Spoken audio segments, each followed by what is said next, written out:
भाइयों राम राम नमो प्रणाम जय श्री कृष्णा। भाइयों, आज के ज़माना में रोड के ऊपर गाड़ी चलानी बहुत आसान है। सिटी में गाड़ी चलानी बहुत आसान है। क्यों कि अगर रोड पे गाड़ी चलाते हैं, सिटी में गाड़ी चलाते हैं, तो मान लो मतलब 100 दिन में एक दिन ऐसा आ ही जाता है, 1000 दिन में, कि भाई कभी किसी के कोई टक्कर भी लग जाती है। तो उसका समाधान एक दो आदमी मिलकर और प्रशासन से मिलकर उसका समझौता वहाँ पे ही हट जाता है। लेकिन आज के ज़माना में इस सोशल मीडिया पे कलाकारों के, गायक कलाकारों के, कवियों के, जो वक्ता है, बात कहने वाले कवियों के, फ़ोन के ऊपर जो सोशल मीडिया का ज़माना आजकल जो ये चल रहा है, इसमें बात कहने में इतनी रिशक है कि बस पूछो ही मत। अगर मुंह से एक भी लफ्ज़ गलत निकल गया तो बस गए वो।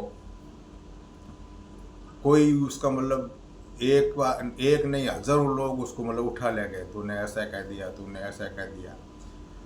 तो भाई लोगों, पहले जो बातें, कभी लोग बातें कहते थे, भजन गाते थे, तो उसमें क्या है कि पब्लिक को खुश करने के लिए पब्लिक खाली भजनों से या ज्ञान से मतलब बैठी नहीं रहती, उसको मतलब बैठा रखने के लिए बीच में कुछ चुटकुले भी कहने पड़ते थे। तो उन चुटकुलों से वो सभा जम जाती थी। और कभी लोग हैं बातों में मतलब बहुत बीच में कोई ऐसा ऐसा टॉपिक होता तो उनसे बात का रस बनता था।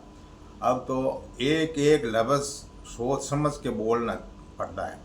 और भाइयों से हाथ जोड़कर यही निवेदन है, और मैं भी अभी नया नया इस सोशल मीडिया पे आया हूँ। मैं मतलब इस काम में बहुत ही मतलब हाँ, देखता ज़रूर था, बहुत अच्छी अच्छी मतलब ज्ञान की बातें होती वो सुनता, ज्ञान के कोई भजन होते वो सुनता, लेकिन इनसे मैं दूर ही था। तो मेरे एक भतीज है जिसकी आज पूरे भारत में मतलब बातें चलती है, बहुत ही ज्ञानवर्धक बातें कहते हैं। हमारे गांव में मतलब 2-3 भाई, मतलब मेरे भतीज है, कोई भाई है, वो चैनल चलाते हैं। एक तो ईश्वरदान जी राव, एक राणा राम जी राव, एक गौतम चंद जी मारवाड़ी राव, वो भी राव लगाते हैं। शायरा के अंदर हमारे भाणु हैं, वो भी मतलब एक दो चैनल चलाते हैं।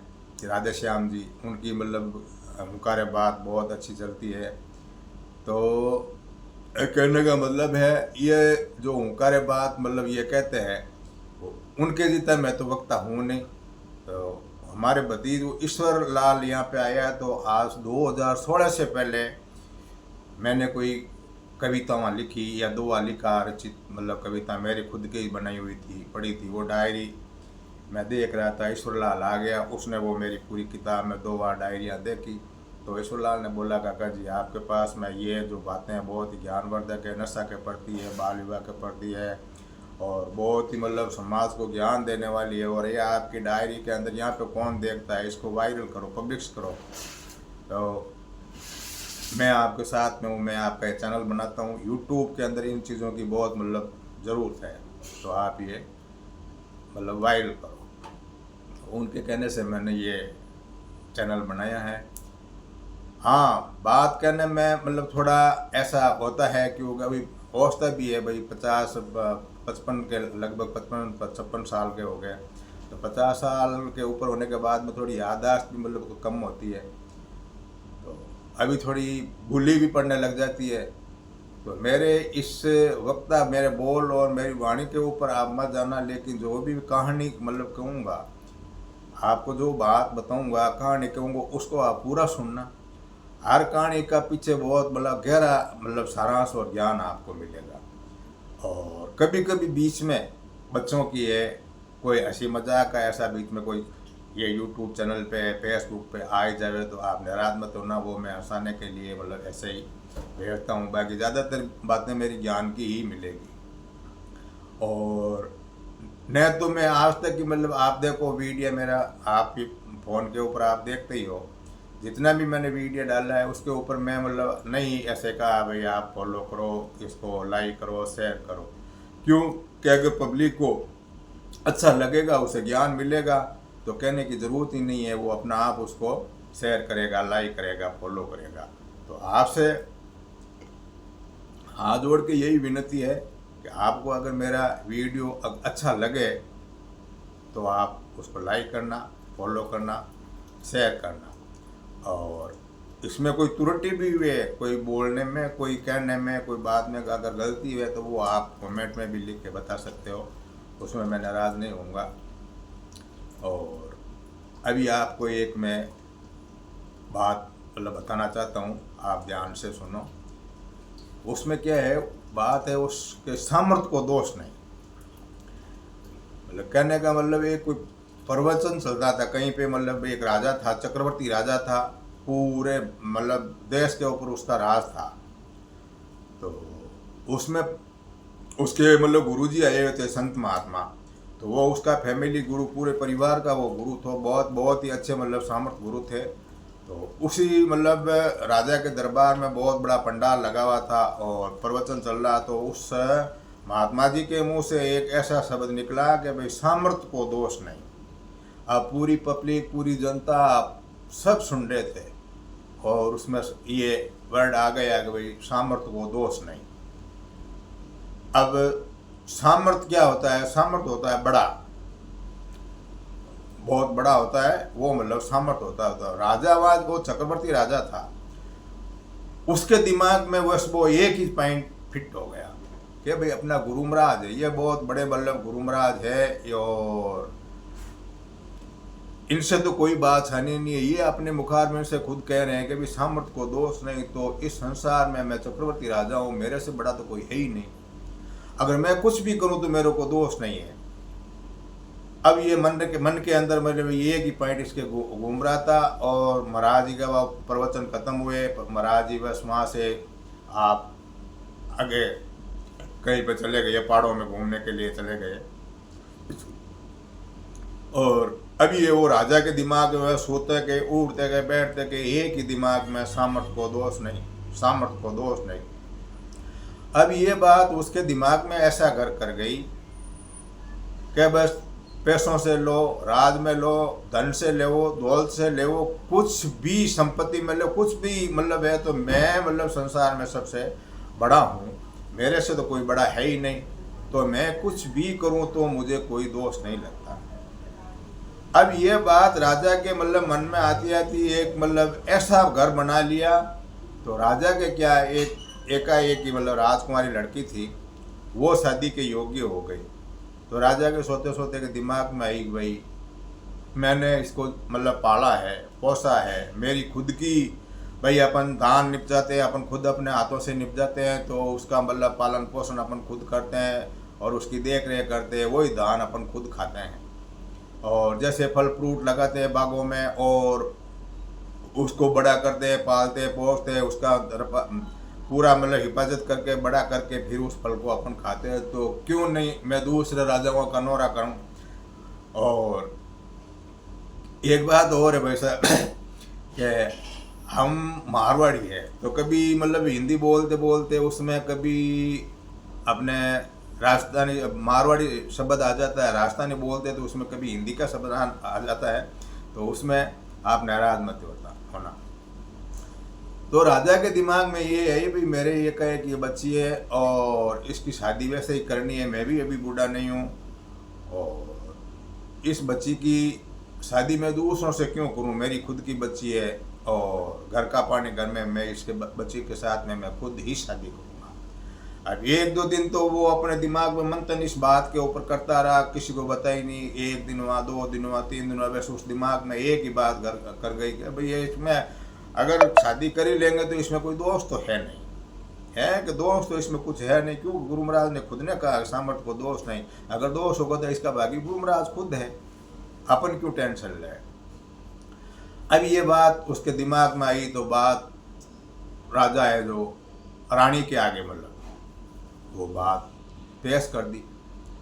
अब रानी के आगे वो बात पेश करी तो बस पूछो मत ही, रानी जी पूरा पसीना पसीना हो गया। और राजा साहब को बोले तो बोले क्या, अगर उसको मना करे तो राजा साहब है, राजा जो कि अगन जन जा की उल्टी रीत, डरता रहे वो परशुराम जी वो थोड़ी पाड़े प्रिय। तो उनके सामने कुछ बोल ही नहीं सकती। रानी जी को तो मतलब ऐसे हो गया जैसे सदमा किसी सांप ने डस लिया हो। और राजा साहब बोला, रानी बच्ची शादी के योग्य हो गई और अभी दूसरे रजवाड़ों में जाने की कहने की कोई ज़रूरत नहीं है। और क्यों दूसरी जगह फिरे? अपने गुरुदेव ने कहा था भाई सामर्थ्य को दोष नहीं, और मैं सामर्थ हूँ, मुझे कोई दोष नहीं है, और मेरी बच्ची से मैं खुद शादी करूँगा। अब रानी और कुछ नहीं बोली, बस बिल्कुल गुमसुम हो गई। और राजा ने पूरे सभा बुलाई और वो राज दरबार लगा, तो राज के अंदर वो घोषणा कर दी। भाइयों, आपसे मतलब एक बात कहना चाहता हूँ, और मेरी बच्ची है, इस बच्ची का जो अभी ये बड़ी हो गई, शादी के योग्य हो गई, और मैं इस बच्ची के साथ में शादी करूँगा। अब ये बात पूरी जनता ने मतलब सुनी, तो सब मतलब चुप, किसी के मुंह में मतलब एक भी लफ्ज़ के लिए सब मुंह नीचे कर करके बैठ गए। अरे बाबा, अपना राजा कैसा मतलब दयालु राजा है, और पूरी नगरी क्या, पूरी मतलब प्रजा का पूरा ध्यान रखता है, इतना बुद्धिमान है, इतना मतलब सत्संगी जीव है, और इतना गुरुमुखी जीव है। और ऐसा क्या मतलब इस अपने राज्य की मतलब दुर्दशा आई है, जो राजा के मन में इतनी मतलब गणित बात, मतलब इतनी दुष्टता की बात मतलब इनके दिमाग में आई। और कैसा मतलब शादी तो करने की बात बहुत दूर है, लेकिन इसके मुख में मतलब ये बात आई है, उनसे भी महान पाप का भागी हो गया। और अभी इस राज्य का बहुत बुरा हाल होने वाला है, राज्य के ऊपर कोई किसी की नज़र लग गई है। तब अपने दयालु राजा है, इसके मुख से ये बात हो रही है कि मेरी बेटी से मैं खुद शादी करूँगा। अब ये ऐसी बात तो मतलब आप जानते हो, आग की तरह फैल गई चारों तरफ, पूरे मतलब 10 दिन 15 दिन 20 दिन महीना में तो पूरी आग की तरह चारों तरफ बात फैल गई। राजा साहब इतना मतलब चक्रवर्ती बहुत बुद्धिजीव है, वो बोल रहा है मेरी बच्ची से मैं शादी करूँगा। अब रानी साहब तो बस खाना पीना ही छोड़ दिया, और बहुत बुरी हालत हो गई उनकी। अब रानी साहब बैठे बैठे विचार करे, अभी यहाँ पे ज्योतिष है, वेद या पुराण, इनको पूछे तो क्या पूछे, इनकी तो कुछ चलने वाली है नहीं। और राजा साहब बहुत अन्याय करने के लिए जा रहे हैं, लेकिन अभी राजा को मनावे कौन? इस बात से मतलब कौन कहे इनको भाई आप ऐसा गंडित काम मत करो। अब रानी विचार किया कि और तो कोई नहीं है, और इनके दिमाग में ऐसी बात गुरुजी का जो प्रवचन सुना है कि भाई सामर्थ्य को दोष नहीं, उससे ही इनकी बुद्धि मतलब मलिन हुई है, और ऐसा इसके दिमाग में ऐसा मतलब ये शब्द बैठा है। तो अब तो इसका समाधान करे तो गुरुजी कर सकते हैं, दूसरे कोई नहीं कर सकते। तो रानी साहब ने एक स्कीम सोची, और एक गुप्तचर कामदार को मतलब ऐसा होशियार कामदार है उसको मतलब बुलाया, और उसके सामने बात कही, देख बेटा किसी के आगे बात तो करना नहीं, मैं सिर्फ तेरे को कहती हूँ, अपने जो गुरुजी है वो कहीं पे भी पाड़ा में, कहीं पे भी मतलब हरिद्वार है, तो कहीं पे ऋषिकेश है, तो काशी जी में है, तो कहीं पे भी है, और उनको जाके ये कागज दे देना और बोल देना कि रानी साहब भला राजा साहब आपको वहाँ पे फलाना जगह आपको जल्दी से जल्दी आपको बुलाया है, और आपको आना है, नहीं तो रानी साहब ख़त्म हो जाएगा। तो वो कागज लिख के दिया। तो अब वो कामदार बहुत ही वफादार आदमी था, और वहाँ से रवाना हुआ। वो इधर उधर गुरुजी के बारे में पूछता काशी गया, मथुरा गया, प्रयागढ़ गया, सब जगह ऋषिकेश गया, तो उनका कहीं पे भी पता नहीं लगा। तो एक कोई मतलब नागा साधुओं का झुंड आया, और उनसे मतलब ये बात कही कि भाई ऐसे वो महात्मा जी, तो उसने बताया भाई वो पहाड़ों के अंदर है, बैठा है, तपस्या में है, और तुम चले जाओ। वो जहाँ पे एड्रेस बताया उस एड्रेस से वो घूमता घूमता बेचारा उनके पास पहुँचा। तो वो गुरुजी वहाँ पे माड़ा में बैठे थे, धुनी धुकाई हुई थी, पहाड़ शिष्य बैठे थे, और वो ध्यान में मगन थे। और उसी सभा के अंदर जाके वो जो कामदार था वो भी बैठ गया। हाँ, पूरे दिन भर बैठा रहा। शाम को गुरुजी की मतलब ध्यान से वो मतलब बैठे, और वो उस नगरी का राजा, उस चक्रवर्ती राजा के मतलब शहर का मतलब वो आदमी को देखा। तो गुरुजी ने पूछा बेटा इतने पहाड़ों में इतने मतलब अंदर के शहर चिता इतनी दुखी मतलब गंदे रास्तों से तू आया है, इसका प्रयोजन क्या कारण है? तो वो हाथ जोड़ के वो कागज है वो गुरुजी को संभला दिया। गुरुदेव रानी साहब ने बोला है कि गुरुजी को बोल देना इतने दिनों के अंदर अंदर आप यहाँ पे नहीं पहुँचे तो रानी साहब तो प्राण त्याग दे गए, उस नगरी में बहुत बड़ा मतलब अनर्थ हो जाएगा। तो वो गुरुजी ने लेटर पढ़ा, लेटर पढ़ के बोला भाई रानी साहब को बोल देना आज से 5 दिन में तुम्हारे पास में हाजिर हो जाऊंगा। वो वहाँ से चला गया और 4-5 दिन निकले और वो जाके रानी साहब को बोल दिया भाई ये बात है, गुरुजी मेरे को मिल गए और गुरुजी को मैं कागज दे दिया और 5 दिनों से आने का बोला है। तो रानी शाह को थोड़ी बहुत शांति हुई और उधर राजा है तो 1 महीने का मतलब ऐलान कर दिया, सबको बोल दिया कि बोल दो भाई 1 महीने के अंदर मैं मेरी बच्ची की शादी कर, बच्ची के साथ मैं शादी करूंगा। वो तारीखें फिक्स कर दी। अब वो टाइम दिया, उस हिसाब से महाराज जी मतलब वहाँ पे आ गए और रानी शाह ने सुना कि भाई महाराज जी आ गए तो रानी शाह के बहुत मतलब थोड़ी बहुत शांति हुई। तो महाराज जी आए तो राजा साहब भी गए, उनको दंडोत प्रणाम किया, रानी साहब ने दंडोत प्रणाम किया और सबसे बातचीत की।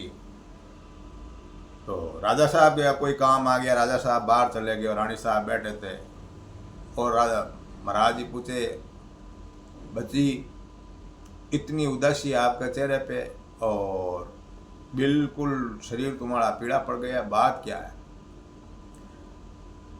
वो रानी साहब बोला गुरुजी वो आपको कागज के जरिए पहुंचे या वो फूट फूट के गुरु के चरणों में पड़ गई और रोने लगी, बस गुरुदेव या तो आप हमारे को ख़त्म कर दो और जो नहीं तो ये अनर्थ हो रहा है इसको आप रोको। कैसा अनर्थ? कि राजा ने तो बस आप यहाँ पे वो प्रवचन कर रहे थे और प्रवचन सुन के इनके दिमाग में तो एक ही बात घर कर गई कि भाई सामर्थ्य को दोष नहीं और तो मैं वो सामर्थ्य हूँ, मेरे पास में कोई कमी नहीं है, सबसे बड़ा राजा हूँ मैं और मैं कुछ भी कार्य करूँ तो मुझे कोई दोष नहीं है। राजा साहब ने गुरुदेव ने बोला कि बस बच्ची यही बात है कि हाँ कि इसमें चिंता करने की बात नहीं, ये तुम्हारा राजा है ना, कोई तुम्हारी बच्ची के साथ में शादी वादी नहीं करेगा, तो शांति कर, अब मैं आ गया हूँ। ये गुरुदेव इसका उपाय जल्दी करो, मेरा मालूम नहीं पड़ना चाहिए कि रानी ने बुलाया है और ये षड्यंत्र सब रानी साहब का है कि आप चिंता मत करो। आप जिस टाइम में आपको मतलब राजा साहब आ जावे और मेरे रसोई का आपको बोले कि भाई गुरुजी की रसोई बनाओ, तो जिस टाइम आप रसोई बनाओ मैं क्यों उस बात का पूरा ध्यान रखना क्या रसोई बनाओ तो आप रसोई तो बहुत अच्छी बनाती हो, मेरे को मालूम है, तो जो भी तुम्हारा भोजन व्यंजन बनाओ वो सब का सब जो राजा कहते हैं वो सब बनवा देना और मैं और राजा साथ में ही बैठ के मतलब भोजन करेंगे।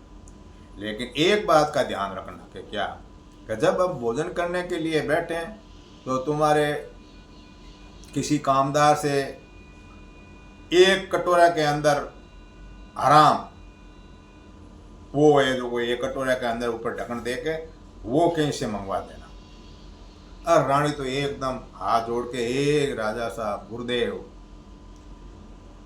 अब ऐसे तो मरूंगी तो मतलब चिंता से मर जाऊंगी, लेकिन 5 पकवान बना के और सब भोजन बना के उसके साथ में मतलब गंदी वाला आप बोल रहे हो बिस्टा वहाँ पे ला के कटोरे में रख देना और वहाँ पे राजा मेरा उसी टाइम सिर काट देंगे कि वो तुम चिंता मत करो, मैं बैठा हूँ, तुम्हें चिंता करने की कोई बात नहीं। अच्छा, रानी साहब ने बोला राजा साहब अगर ऐसे मतलब दुखी होकर सड़सड़ के मरूंगी उस हिसाब से तो मतलब राजा गर्दन काटेगा वो मरूंगी, बहुत अच्छा है और आप जैसा कहोगे वैसा का वैसा मैं कर दूंगी। वाह, राजा साहब कोई काम से वापस आ गए और राजा साहब और महात्मा जी बैठे ऊपर वहाँ कचहरी में और राजा साहब हाथ जोड़ के प्रार्थना की, गुरुदेव मैं आपको ढूंढ ही रहा था और किसी के साथ में आपके समाचार जगह आपको मैं बुलाने ही वाला था और एक बहुत खुशी की बात है। क्या बोलो बच्चा, क्या बात है? क्या बात ये है कि भाई अब मेरी बच्ची है वो बड़ी हो गई तो अब मेरी खुद की बच्ची है, किसी का उसके ऊपर अधिकार नहीं है, मैंने पाल पोस के उसको बड़ी की है, तो मैं शादी उन्हीं से करूँगा। तो महाराज ने बोला बच्चा कोई बात नहीं, करो ना। क्या नहीं नहीं, ऐसे मैं शादी नहीं करता, ऐसे तो बहुत मतलब कई दिन हो गए, मैं ऐसे ऐसे तो बहुत राजा है, मतलब वो हर एक नहीं कर सकते, लेकिन मैं ही कर सकता हूँ। तुम कैसे कर सकते हो? कि आप यहाँ पे प्रवचन दे रहे थे, उस प्रवचन में आपने बोला था कि भाई सामर्थ्य को दोष नहीं। महाराज जी बोला ये तो बात बिल्कुल सत्य है भाई, सामर्थ्य को कोई दोष नहीं है। तो महाराज जी मैं सामर्थ्य नहीं हूँ, मेरे पास मैं पूरे सृष्टि के ऊपर मेरा राज है, मेरे से ऊपर कोई बड़ा राजा नहीं है, मेरे से ऊपर किसी के पास धन नहीं है, मेरे जितनी किसी के पास फौज नहीं है, मेरे जितनी किसी के पास शक्ति भी नहीं है, और मैं सबसे बड़ा हूँ और सामर्थ्य राजा हूँ। और आपके मुखारबिंद से निकला हुआ है कि सामर्थ्य को दोष नहीं, तो फिर मेरे को क्या दोष है? कि नहीं कोई दोष नहीं, लेकिन सामर्थ्य होना चाहिए। कि हाँ तो मैं सामर्थ्य हूँ, कि सामर्थ्य ऐसे ही नहीं होता है बच्चे, सामर्थ्य में और भी चीज़ें चाहिए। कि और क्या सामर्थ्य होने के वो बाद में बताऊंगा मैं तुम्हें सामर्थ्य क्या होता है। क्या गुरुदेव जैसा आप, मैं राजा बोलता भाई मेरे दिमाग से तो मैं सोचता हूँ संसार में मेरे से बड़ा तो कोई है ही नहीं, और बड़ा होता वही सामर्थ्य होता है। तो गुरुदेव बोला भाई वक्त आएगा तब मैं तेरे को बताऊंगा, तेरा सामर्थ्य होना मैं देखूंगा, भाई सामर्थ्य है तो ये काम भी करो, सब काम होना चाहिए। अब वो शाम की टाइम हो गई और अंदर से मतलब आए कि भाई भोजन तैयार है और भोजनशाला पधारो, भोजन करो।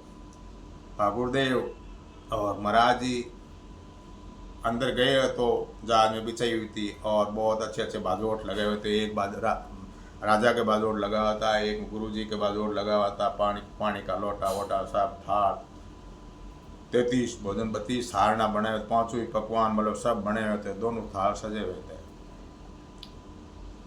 राजा साहब आपके आसन पे विराज गए, महाराज जी आपके आसन पे विराज गए और भोजन की तैयारी हो गई। अब कोई सामग्री बाकी नहीं रही है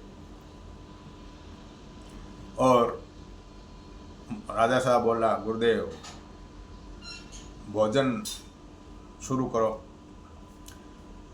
तो गुरुदेव बैठे रहे। इतने में दासी आई, वो एक बहुत बड़ा कटोरा, उसमें कहीं से बिस्टा आराम भर के ला के और ढक्कन दिया हुआ ला के रख दिया बीच में, भोजन के बीच में वो रख दिया।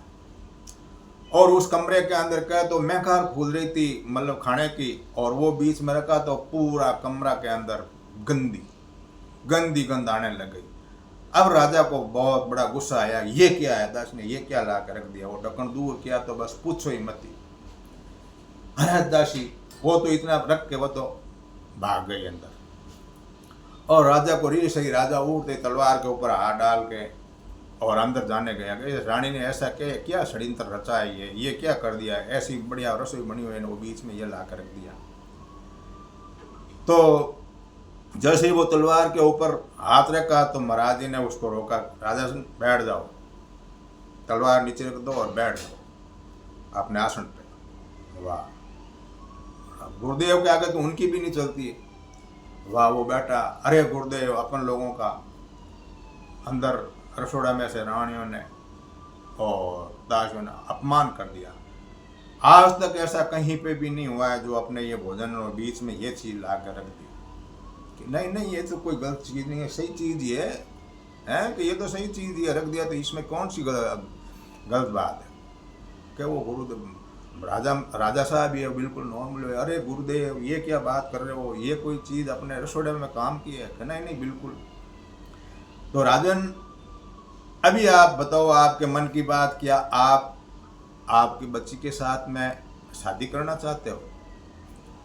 हाँ राजा, हाँ गुरुदेव। क्यों करना चाहते हो? ये पाप नहीं लगेगा, दोष नहीं लगेगा। बच्ची के साथ में आप आपकी खुद की बच्ची के साथ में शादी करोगे, इसका पाप दोष नहीं लगेगा, आपको पाप के भागी नहीं होंगे। हे गुरुदेव ये तो आपने ही कहा था प्रवचन में कि भाई सामर्थ्य को दोष नहीं, तो क्या तुम सामर्थ्य हो? क्या हाँ मैं सामर्थ्य हूँ। कैसा सामर्थ्य हो? कि मेरे पास में सब कुछ है, और मैं मेरे मन का मालिक हूँ, जो मैं करता हूँ वो करता हूँ, लेकिन मेरे से बड़ा तो इस संसार में कोई है ही नहीं, तो मैं सामर्थ्य हुआ। कहते तू सामर्थ्य है तो ये पांचों पकवान तो तू खा सकता है, इसके ऊपर तो तेरा अधिकार है, पांचों पकवान तू खा सकता है। ये चीज आई है तो इससे तेरे नफरत क्यों हुई? ये भी कहा, ये गुरुदेव इसको, ये कोई खाने की चीज है? खाने की चीज है ये? किसी किसी का तो मतलब ये बहुत पसंदीदा भोजन है कि कोई जीव का तो उसका मतलब पसंदीदा भोजन है, और अगर तू सामर्थ्य है तो इसको तू खा सकता है। क्या राजा साहब क्यों गुरुदेव, इन्हें मैं कैसे खा सकता हूँ? क्या इसको मैं कैसे खा सकता हूँ? क्या तो फिर तो सामर्थ्य नहीं है भाई, इस चीज को तू नहीं खा सकता तो तू सामर्थ्य है नहीं। सामर्थ्य तो कुछ भी कर सकता है, कुछ भी कर सकता है। क्या तो गुरुदेव तो फिर सामर्थ्य कौन है? गुरुदेव ने बोला सामर्थ्य मेरा। आप सामर्थ्य हो? कहा आप इस चीज को मतलब खा लोगे? कि हाँ बिल्कुल खा लेंगे, सामर्थ्य तो कुछ भी कर सकता है।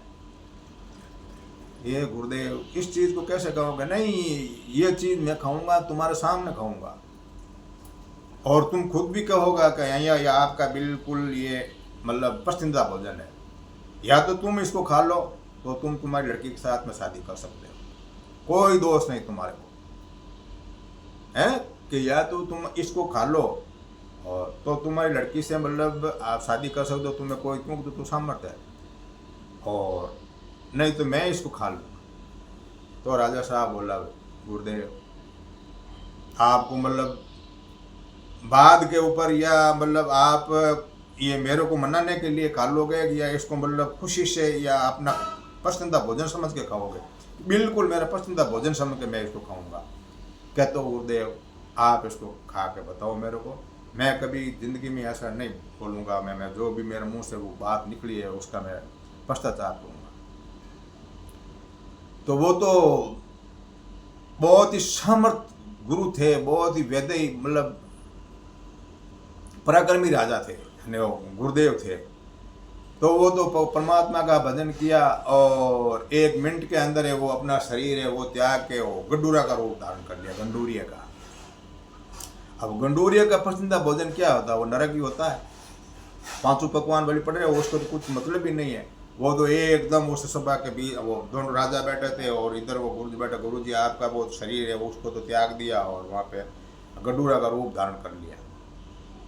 गंडूरा का रूप धारण करके वो बीच में पड़ा था, राम उसको पूरा वो कटोरा था उसका पूरा मतलब साफ कर दिया, कुछ भी नहीं छोड़ा। अब है वो पूरा साफ करके और गुरु जी तो वापस दे बदल के फिर गुरु जी बन के बैठ गए। राजा साहब देखते रह गए। बोलो राजन, ये जो भोजन जिसने किया है, ये भोजन इसका जो पसंदीदा नहीं था। हे महाराज अब बस कुछ भी मत बोलो, मेरी अकल निकल गई और मैं तो मेरे खुद को ही सामर्थ्य मान के बैठ गए। मैं सोचा मेरे से बड़ा तो कोई है ही नहीं, और सामर्थ्य तो बस आप हो, परमात्मा है। तो आप मतलब रूप धारण करके आप ये देह छोड़ के, राजा साहब बोला आप इस देह को मतलब त्याग के और दूसरा राजकुमार बन के इसके साथ में तू बच्ची के साथ में शादी कर सकता है, लेकिन तू इसका बाप है और तू भी बोलता है इसके साथ में मैं शादी करूंगा, बहुत पाप का भागी। गुरुदेव मुझे क्षमा करो, और मेरा जो ये 1 महीना 1.5 महीना का पीठ मेरे मुंह से मतलब ये बातें निकली है, मेरे क्षमा करो और मैं बहुत पाप का भागी। तो गुरुदेव ने उसको समझाया बेटे कोई पैसों से टक्कों से और कोई राज से और धन दौलत से फौज से इनसे कोई मतलब बड़ा नहीं होता है, इससे सामर्थ्य नहीं होता। ये तो खाली एक दिखावा है, पानी का बुलबुला है। ये आज तुम्हारे पास है, तू चला गया तो कल किसी के पास होगा। ये जो राज घराना है ये इससे पहले तुम्हारे दादा का था, इससे बाद मेरे पिताजी का था, अभी ये राज तुम्हारा है। इनसे कोई सामर्थ्य नहीं होता है। सामर्थ्य तो वही होगा जो परमात्मा का भजन कर पड़ा और इस शरीर से मतलब बिल्कुल मोह माया से मतलब वंचित होकर और परमात्मा में लीन होगा और खुद जैसा परमात्मा है वैसा ही वो बन जाएगा, वो सामर्थ्य है।